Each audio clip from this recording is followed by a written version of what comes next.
Former Ginebra bigman Joe Devance is back. May mahalagang pinaalam na desisyon. Ginebra fans matutuwa rito. Jamie Malonzo nagpapakondisyon na.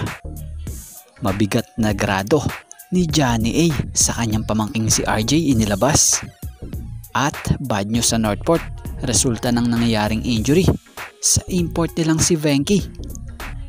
And Prime Pringle is back. NSD Spirit lumabas, nilampaso ang TNT. At bago nga ang lahat, baka naman po pwedeng makahingi ng isang subscription para sa ating channel or pakifollow na rin po kung nagustuhan nyo ang ating mga basketball update. At kung ito na may makakabigat para sa inyo, kahit isang like and share na lamang po. Maraming salamat po. Mapunta naman tayo sa bigman na si Joe Devance. Good news ito dahil balik bansa ang former PBA bigman na si Joe Devance na kung saan naispatan ang nasabing manlalaro na nanonood ng game ng Rain or Shine versus San Miguel Beermen nito lang Huwebes, September 19, 2024. So si Joe Devance ang isa sa kilalang weapon ni Coach Tim na player sa PBA since nang maglaro ito sa Alaska, San Mig Coffee hanggang sa mapunta ito sa Barangay Ginebra. Magkasama na ang dalawang ito at marami na nga rin silang kampyonatong pinagsamahan.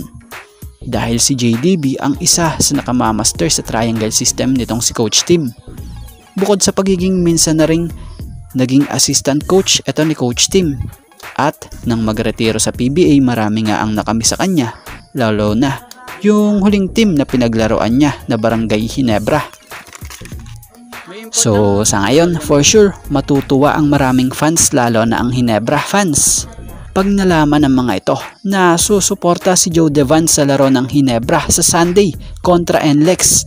So andyan nga siya dahil ayon sa isang naging pahayag niya sa isang clip dito sa interview sa kanya ng Tiebreaker Times. Credit po. So I'll see you guys on Sunday? Yeah. On Sunday? Yeah, you are. I'll be there. Inamin ni Joe Devance na manonood siya sa Sunday. So for sure, happy muli ang mga kabarangay pag nagkita-kita nga muli sila ng mga dati niyang teammates sa Barangay Ginebra.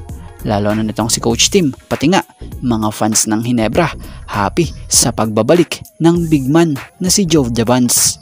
Bagamat hindi na siya player ng Ginebra, pero nananatili pa rin naman siyang nakasuporta sa nasabing koponan.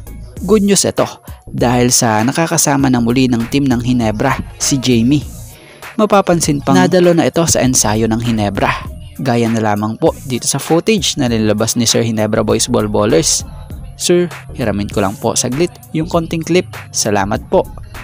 Kapansin-pansin na nagpapamassage na itong si Jamie. So ibig sabihin, umuutay na muli siya sa pagbabalik hardcourt niya. Bagamat nauna nang sinabi na hindi ito makakalaro this Governor's Cup. Pero ang maganda, malaki na ang inimprove niya kumpara noon na may brace pa siya sa paa. Ngayon, eto, bumabalik na ang pagiging healthy niya. So asahan, mas lalakas pa ang puwersa ng Barangay Ginebra. Oras na makabalik na siya, 100% sa hardcourt. Samahan pa ng katandem niya na si Jeremiah. Siguro naman marami ang familiar rito sa isa sa kilala noong basketball player sa PBA at tinaguri ang legend na rin sa PBA na si Johnny A. Barrientos. Isa si Johnny A. Barrientos sa maraming napabilib dahil sa husay niyang gwardya dito sa liga. Siya yung player na talaga namang matagal ring nakasama nitong si Coach Tim Cone sa liga. At speaking of Johnny A. Barrientos, syempre nakadikit na rin dyan ang pangalan ng isa sa mga kilalang gwardya ngayon sa liga na si RJ A. Barrientos. Ito ngang pamangkin niya. Speaking of RJ A. Barrientos, ito yung rookie player ng Barangay Ginebra. Sa mga nakalipas na laro ni RJ kasama ang Barangay Ginebra, binigyan nga ng Tito Johnny niya ng grado agad ito sa kasalukuyang paglalaro niya sa Ginebra na kung saan nabanggit ng nasabing tito na credit po. Siguro out of 100, mga 75% pa lang yung maibibigay kong grade niya. So kung sa school yan, ang ibig sabihin yan pasang-awa. Pero syempre bago pa lang naman si RJ A. Barrientos dito sa liga at sa Ginebra. At alam naman niya ng Tito Johnny A niya. Pero ang maganda namang sinabi rin rito ni Johnny A or netong tito niya So far nga raw okay naman yung nilalaro niya, pero dahil hindi pa nga raw niya gamay yung triangle, kaya sinasabi niyang nasa mga 75 pa lang siya. So may point naman din or dito si Sir Johnny A. Pero kung dumating na yung panahon na magamay na ni RJ Abarientos yung triangle, for sure biglang boom rin ng karir nito dito sa liga. Dahil kung tutuusin, halos may pagkakahawig nga sila ng laro ng Tito Johnny A niya at siya. So kung si Johnny A napagaling nga po nitong si Coach Tim gamit ang triangle, for sure ganun rin ang magiging resulta rito sa mas bata at mas may malawak na experience na si RJ. Kaya naman tiwala ang Tito Johnny A niya sa kanya na kapag mas gamay na niyang araw po or nitong si RJ ang triangle system ni Coach Tim, ay magkakaroon ng araw ito ng malaking role para sa Ginebra.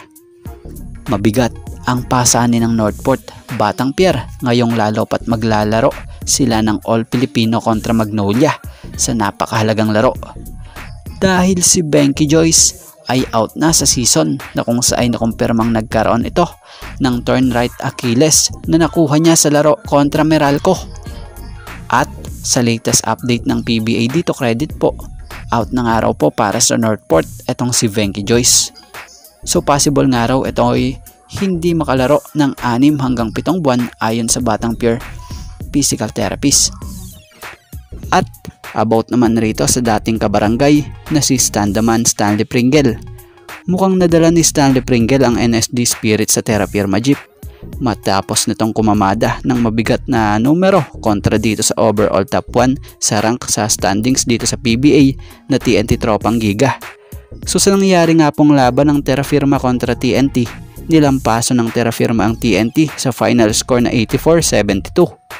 Sa first half, tahimik na 5 points lamang ang ginawa ni Stanley Pringle. Pero pagdating sa huling quarter ng laban, dito binuhos lahat ni Pringle ang kanyang husay na kung saan nagpakawala ng 13 points para kuhain ang panalo kontra TNT Tropang Giga. So literal na kinain ni Pringle ang loob. Nakala mo Prime Stanley yung nakikita mo or makikita mo rito. Grabing effort yung ginawa ni Pringle dito. Katuwang ang mga teammates niya sa koponang ito. Kaya naman natapos ang laro na kung saan si Stanley Pringle ang tinanghal pa na best player of the game na kumamada ng 18 points, 5 rebounds, and 2 assists.